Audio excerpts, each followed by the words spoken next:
Hoy vamos a tocar un tema bastante más agradable que todo esto que estoy contando, bastante más esperanzador. Y para ello vamos a entrevistarnos con Mónica Santino. Ella es profesora de Educación Física y Ciencias Biológicas, es futbolista, es directora técnica y cofundadora del colectivo La Nuestra, Fútbol Feminista. Así que bueno, la saludamos. Buenas noches, Mónica. Gustavo Pacman te saluda acá en Desmalezando.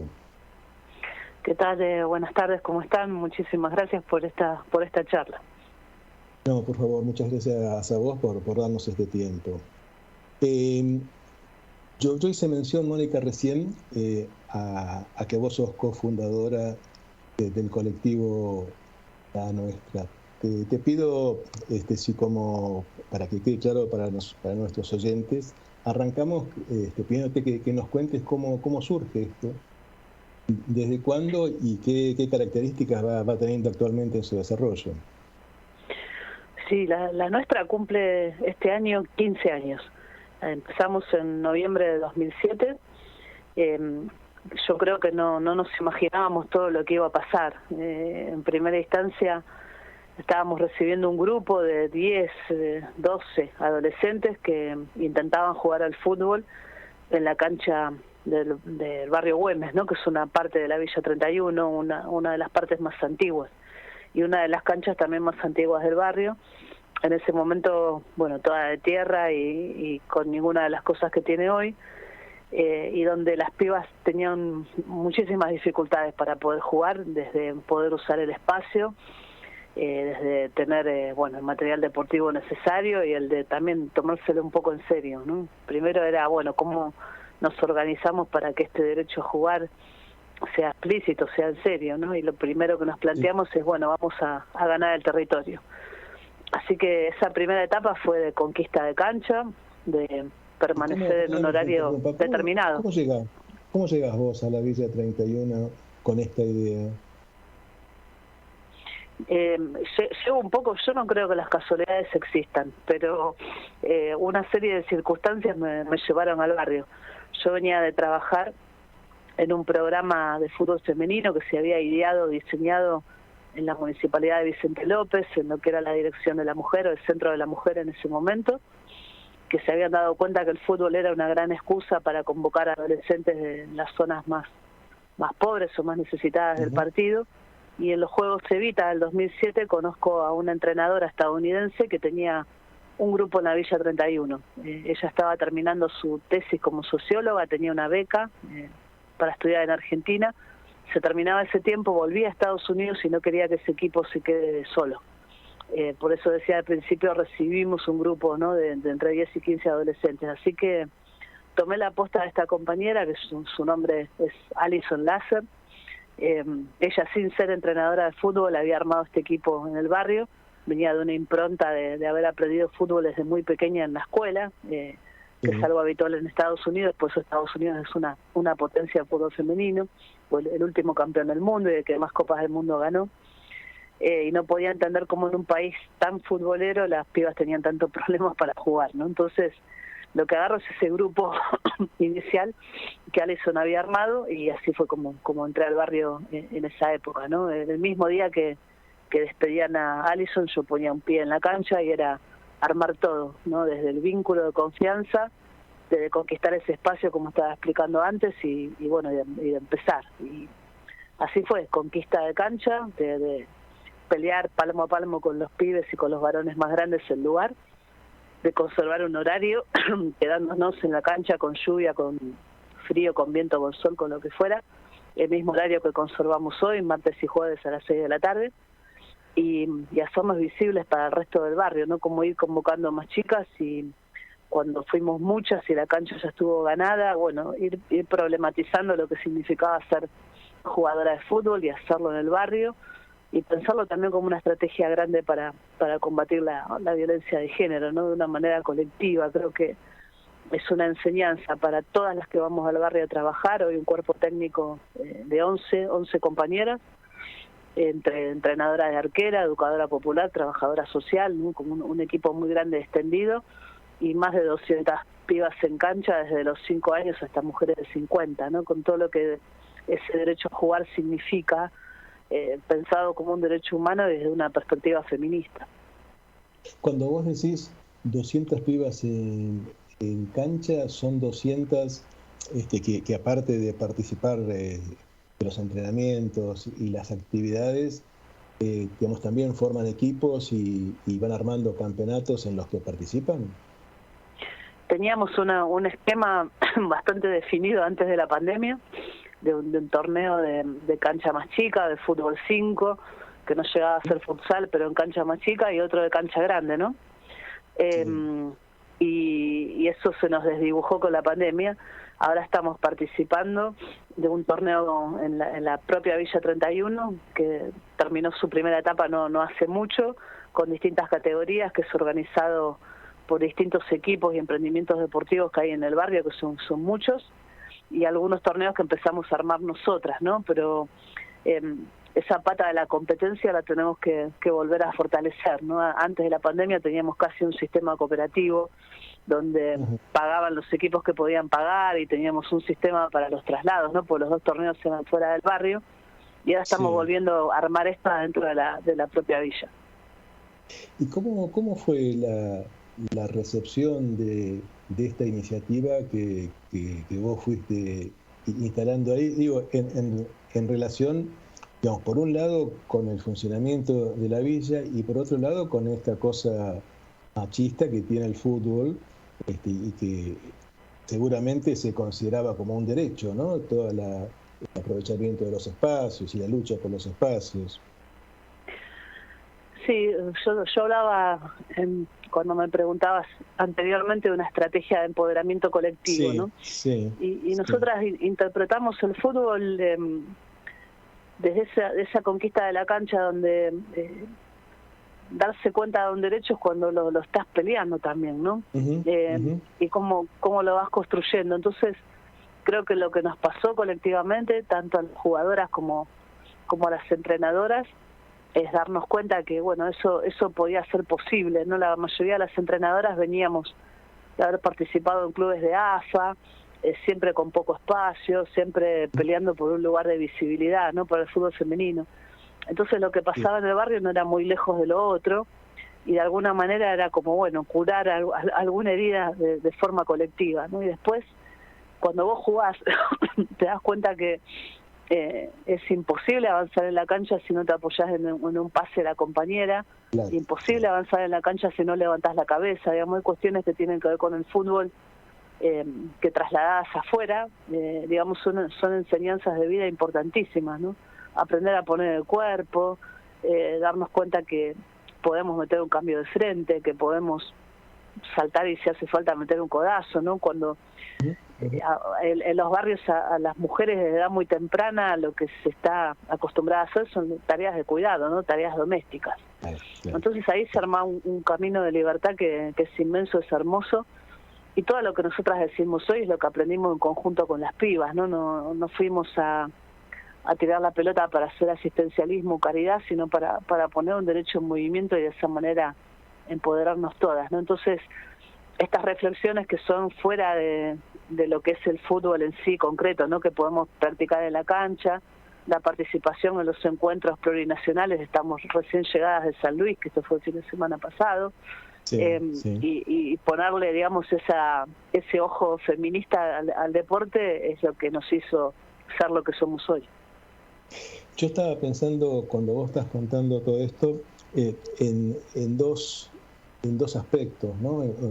O en 2 líneas. Por un lado, en relación con el fútbol feminista, en relación con la práctica como deporte y de la lucha por salarios equivalentes a los que rigen el fútbol masculino como un aspecto de la lucha. Y por otro lado, también esto que vos comentabas, ¿no? En el deporte y en la práctica de este deporte y en el entrenamiento, el aprendizaje que representa, por un lado, esto que marcabas vos, de una construcción colectiva, y al mismo tiempo de un aprendizaje para la utilización de recursos y estrategias en esa lucha, ¿no? Y que seguramente todo esto constituye como una cuestión de formación esencial para las pibas que están participando en estas experiencias. Sí, sí, sí, sin duda, ¿no? Creemos que el deporte es una herramienta valiosísima en ese sentido, que te da la posibilidad de encontrarte con pares, que te da la posibilidad de entender esto, ¿no? Que las transformaciones son colectivas y que después ese derecho a jugar es sumamente placentero, ¿no? Hay algo ahí, un cambio que se produjo importante en algunas compañeras, es que, bueno, ese derecho a jugar les pertenece, que no es únicamente de los varones, que ese rato que ellas están jugando puede haber un compañero varón cuidando a los hijos o quizás haciendo la tarea doméstica nada más que en ese rato, ¿no? Qué sé yo, cocinar, por ejemplo. Y eso es un montón, digamos, ¿no? Ese entender ese reparto de tareas quizás de una manera equitativa, ¿no? Y la mayoría de nosotras estamos educadas para entender que, bueno, esos lugares de placer para nosotras son más cortitos, ¿no? O que en realidad tenemos que hacer otras cosas. Entonces, por eso, cuando hablamos de perspectiva de género y feminismo, lo entendemos de ese lugar. Lo mismo que ese cuerpo empoderado, ¿no? Que aprende a mirar a los costados y todo lo que el fútbol te enseña corporalmente también es una herramienta muy valiosa cuando hablamos de erradicar violencia de género, ¿no? Una piba plantada en ese derecho es muy difícil que después alguien se la lleve por delante, ¿no? Tiene algo ahí que aprendió y eso, que realmente empodera. Una puede ir a leer folletos de lo que significa no ser víctima de violencia y demás, y esto es una violencia que pasa por el cuerpo, ¿no? Por eso creo que el deporte tiene tanto poder, y el fútbol en particular con todo lo que significa para nuestra sociedad culturalmente y cómo fue construido, ¿no? No somos espectadoras, somos protagonistas del juego también. Sí, y cuando vos decías recién, entre las cosas que van constituyéndose en aprendizaje, esto de usar el cuerpo en la disputa en un partido, ¿sí? También es como un aprendizaje importante y un corrimiento de ese lugar común y habitual donde estaba instalado que el cuerpo de la mujer es para exhibirlo, y no para utilizarlo como herramienta de lucha, ¿no? Completamente, hay en los barrios, ¿no? Pero en general un peso muy grande cultural sobre la maternidad. Y la maternidad muchas veces llega casi por mandato, digamos, ¿no? La maternidad puede ser deseada y puede tener un tiempo, donde quizás podés incluso hasta planearla, ¿no? Que llegue en un momento de la vida donde ya hiciste otras cosas, y no que sea porque, bueno, es lo que tiene que ser y casi como, bueno, recibirse de mujer cuando se es madre, ¿no? Y yo no digo que el fútbol cambie por completo esto, pero sí da una posibilidad de mirar con otro cristal esas posibilidades, ¿no? Y que quizás cada cosa vaya llegando a su tiempo. Entonces no es únicamente un cuerpo pensado para reproducir, ¿no? Para perpetuar la especie, para todas las cosas que se han dicho sobre nuestros cuerpos, sobre el instinto maternal que no existe, digamos, eso también es algo completamente cultural, sino, bueno, para ir pensando desde el deseo muchísimas cosas, ¿no? Entonces creo que en ese lugar también el fútbol es muy muy importante para nosotras, ¿no? Esa posibilidad quizás de ir pensando la vida en etapas. Y en la evolución que van teniendo en la actividad, ¿cómo se van inscribiendo las chicas y las mujeres que van participando de esta experiencia que vos contás? Digo, a medida que van creciendo y que por ahí van, no sé si van dejando o van disminuyendo su práctica en el fútbol concreto de competencia, se deben ir como insertando en otros ámbitos del mismo colectivo, ¿no?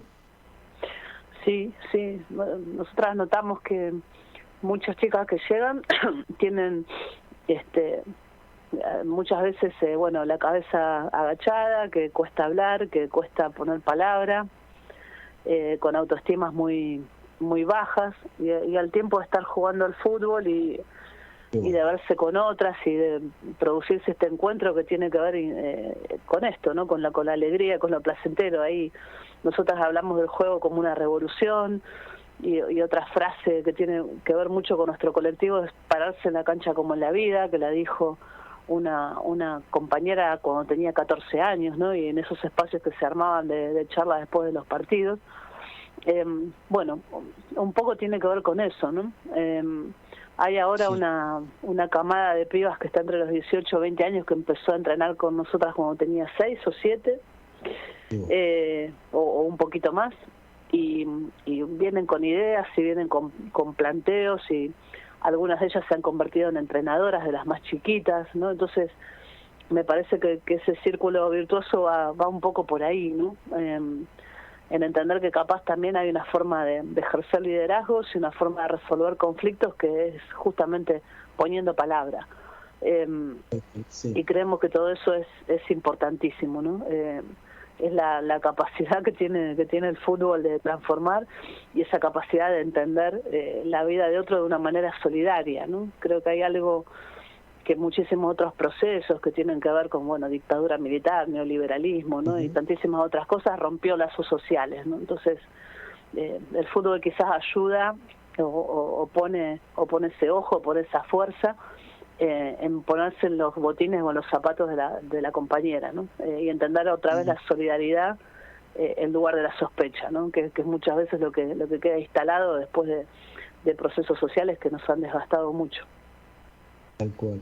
¿Y ustedes tienen relación, tienen articulación con los equipos femeninos de los diferentes clubes de fútbol? Sí, hay algunas compañeras que quieren entrenar de manera más profesional y que quieren ser futbolistas. Hay algunas jugando en Huracán, algunas de las más chicas que empezaron a hacer experiencia en lo que sería las reservas o las divisiones más jóvenes en Boca, otras que lo han intentado en San Lorenzo. Hay algunas futbolistas nuestras que están haciendo esos caminos, y tratamos de apoyar lo que podemos, y que no sea frustrante, ¿no? Cuando estás en esos espacios no tienen nada que ver con el trato o la forma que tenemos nosotras en el barrio.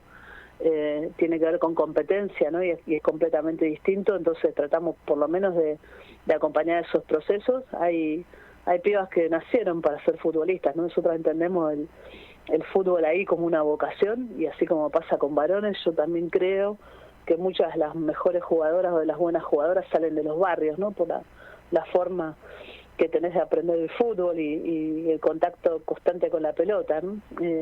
Entonces, esos vínculos vienen por ahí, y después también vienen vínculos con las áreas de género y con todo lo que vino pasando en los clubes de fútbol en el último tiempo, de la mano de los feminismos populares, ¿no? Creemos que el fútbol, el deporte, la actividad física entraron a la agenda del movimiento de mujeres con más fuerza que en otros tiempos, así que esos vínculos también están. Y en relación con el desarrollo del fútbol femenino, ¿cómo es la relación y la inserción y la disputa de territorio en la AFA, ¿no? Donde lo que ha primado siempre es este ejercicio violento casi del machismo y la masculinidad, ¿no? Sí, es compleja, digamos, ¿no? Es una relación que por muchos momentos o tiempos la vivimos de manera desigual. Podemos hablar de algunos avances, como que en Ezeiza, en el predio de Ezeiza, la selección argentina tenga un lugar, como que hay algunas jugadoras en el exterior que eso enriqueció a la selección argentina, un campeonato que es televisado por 2 señales del Estado, por DeporTV, por la televisión pública, que ya no sea, digamos, una cosa para esconderse el futbolista, ¿no? Yo creo que hay un avance en lo social y algunas mejoras, ¿no? La semiprofesionalización anunciada en marzo de 2019 hizo que, bueno, haya contratos en equipos de fútbol. Yo jugué al fútbol a mitad de los 90 en AFA y, bueno, nada, lo que está pasando ahora no tiene nada que ver con aquella época. Sin embargo, digamos, hay muchas condiciones que tienen que ver con el profesionalismo que no se dan en muchísimos clubes, y que eso, digamos, no hace que vos puedas rendir como futbolista de la manera que deberías rendir, ¿no? Este último fin de semana hubo algo para lamentar que es durísimo, la muerte en ruta en un accidente automovilístico de una jugadora argentina de Merlo. Y ahí te das cuenta que hay cosas que quizás siguen siendo como hace 25 años, cuando jugábamos nosotras y antes, ¿no? Porque van en auto y hacen lo imposible por llegar al partido que tienen que jugar defendiendo un club, y el club no puede poner una combi o poner un micro o generar una condición de seguridad para esas jugadoras. Hay que lamentar una vida de alguien de 20 años y de algunas jugadoras hospitalizadas que el estado no era bueno, ¿no? Y eso me parece que pone sobre la mesa bueno, la gran brecha, las diferencias que hay, y que nadie, por más que haya un sueldo, que en otra época no había, no podés vivir de ese sueldo, ¿no? Menos en este contexto. Está igualado a un jugador de primera C, ¿no? Digo, eso no le alcanza para vivir a nadie. Que falte agua, que falten planteles médicos, que no se llegue con el médico de la policía que la AFA exige para un partido. Digo, bueno, hay montones de cosas que deben mejorar a pesar de esos avances que puedes leer, ¿no? Del otro lado. Entonces, bueno, la AFA tiene ahora un departamento de equidad y género. Muchas veces la AFA dice, bueno, esto es responsabilidad de los clubes, no es responsabilidad de la AFA, pero creo que hay formas en las que tenemos que encontrar para que la disciplina siga creciendo, ¿no? Y me parece que por ahí es el camino. Y hablando de estas cuestiones que se van dando en la AFA, ustedes como representantes de fútbol femenino, ¿tienen alguna posibilidad de participación o incidencia en las mesas de decisiones de la AFA? Digo, para poder incorporar todas estas cosas que vos estás contando como mínimo, ¿no? Claro, no, nosotras no, pues no somos un club que pertenezca a AFA. Somos una organización social con un trabajo en un barrio y, no sé, quizás a futuro podamos convertirnos en un club y hacer las cosas a nuestra manera y poder ingresar al campeonato de AFA, ¿no? Eso creo que es un sueño, un pendiente, ¿no? que tenemos ahí. Sí, contacto, red, siendo parte de una coordinadora de fútbol feminista que estuvo presente en San Luis el último fin de semana, y tender puentes con las áreas de género, tender puentes con las compañeras que están en comisiones directivas, que son muy pocas, y pensar ahí cómo generar alguna llegada de demanda. Pero no más que eso por ahora, no mientras no pertenezcamos a ese ámbito institucional, ¿no? De todas maneras, sí podemos decirlo cada vez que tenemos una oportunidad de hablar como estoy haciendo ahora, sí podemos ejercer alguna presión, como una manifestación que hicimos en la puerta de AFA a fines de mayo con la coordinadora de fútbol feminista. Qué bueno, qué bueno. Y digamos, pensando un poco de nuevo en la nuestra, el colectivo que vos contribuiste a fundar, ¿cómo sostienen su funcionamiento cotidiano? ¿Tienen apoyos externos? ¿Tienen algún tipo de apoyo financiero? ¿Es todo exclusivamente autogestionado y a pulmón? Es un poco y un poco. La mayoría del tiempo de estos 15 años es autogestionado y es con el compromiso militante de todas las que vamos, porque nadie cobra un sueldo. Claro. Tuvimos alguna colaboración, bueno, que no sé si es justamente la palabra colaboración, de programas que hemos ganado presentándonos en distintas instancias del Estado, ¿no? Tanto el gobierno de la ciudad como gobierno nacional. Tuvimos a un principio una pertenencia al programa Adolescencia del gobierno de la ciudad en los primeros años de la nuestra, luego en Ministerio de Desarrollo Social en la gestión de Alicia Kirchner con otro programa que se llamaba Nuestro Lugar, luego el último tiempo el Ministerio de Mujeres, Género y Diversidad Sexual con un programa que se llamó Articular, digamos, y así vamos, ¿no? Como logrando apoyo. Tuvimos un tiempo también participación en un programa de una empresa, de la empresa Nike, de zapatillas, que tenía un programa que se llamaba Hecha para Jugar, con interés en indagar, digamos, las cuestiones que tenían que ver con el género y el deporte, y la necesidad de que niños y niñas practiquen más deporte en un momento donde la tecnología parece que los absorbe mucho. Bueno, vamos así, ¿no? Como hilvanando, ¿no? Pero siempre en el hoy, digamos, es muy difícil proyectar, ¿no?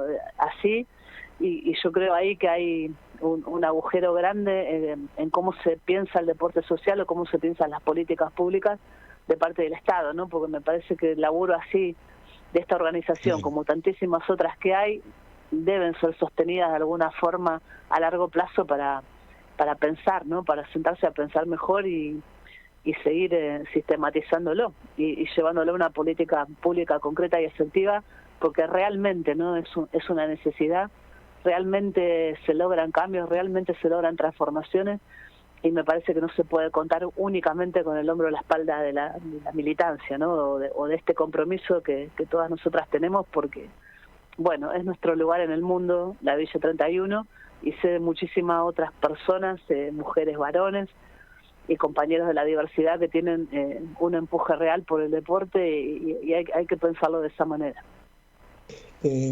¿Hay desde el Estado por lo menos alguna instancia que permita articular los diferentes colectivos de fútbol femenino o del colectivo LGBTQI? ¿O no? ¿O es todo un esfuerzo que ustedes tienen que ir tejiendo día a día? Yo no veo que haya, digamos, un intento por hacer algo así, por lo menos no en este momento. Sí. Me parece que las cosas que se intentan son aisladas, que no hay un intento real por juntar organizaciones o clubes que estén dedicados a estas temáticas. Me parece, como decía antes, que es algo pendiente, ¿no? Que es algo que hay que hacer y que hay una necesidad, digamos, que hay personas trabajando en esto que realmente lo necesitan, como así lo necesitan los miles y miles de pibes y pibas en todos los barrios, no solo en Ciudad de Buenos Aires, en la provincia de Buenos Aires también. Sí, entonces sí. Creo que ahí es necesario, bueno, eso, juntar quienes son referentes de todos estos proyectos y pensar algo realmente efectivo. Digo, un torneo o un algo corto que sirve nada más que para que alguien se saque una foto y queda en eso, ¿no? Sí. Pensar una política de largo aliento me parece que es otra cosa, ¿no? Y pensarlo como política de Estado también. La creación de clubes y lugares o espacios de deporte cercanos a los barrios o adentro de los barrios, yo creo que es una necesidad imperiosa, ¿no? Y que no con tanto volumen de dinero, con tanta inversión de dinero se pueden lograr grandísimas transformaciones, ¿no? Entonces me parece que es algo pendiente y que hay que pensarlo para que realmente se haga. Bueno, bárbaro. Bueno, Mónica, tenemos que ir cerrando. Yo en realidad te quiero consultar si dentro de los temas que fuimos recorriendo hay algo que yo por ahí no te haya preguntado y que a vos te parezca que está bueno resaltarlo, ¿no? Ya quedó pendiente por ahí. Hablamos de todo, ¿no? fuimos por todos los lugares de la cancha.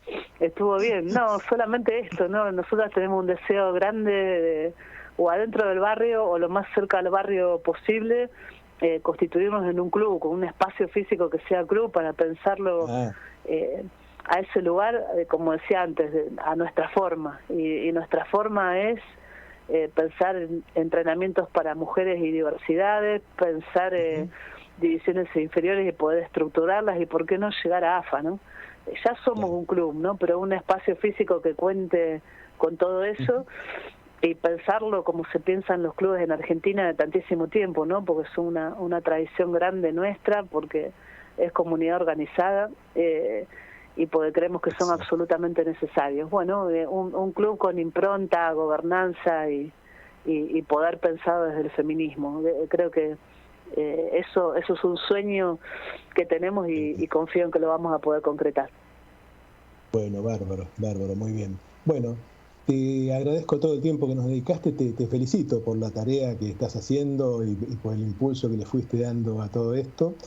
Bueno, volveremos a hablar seguramente en otro momento, porque seguramente el fútbol femenino en general y la tarea que vos estás haciendo en la villa va a seguir produciendo hechos lindos, ¿eh? Estamos completamente confiadas en eso porque las generaciones, las más jóvenes, están empujando en ese sentido, así que eso es lo que nos da mucha felicidad. Les agradezco muchísimo este rato. No, por favor, un gusto, un abrazo, muchas gracias, ¿eh? Un abrazo grande.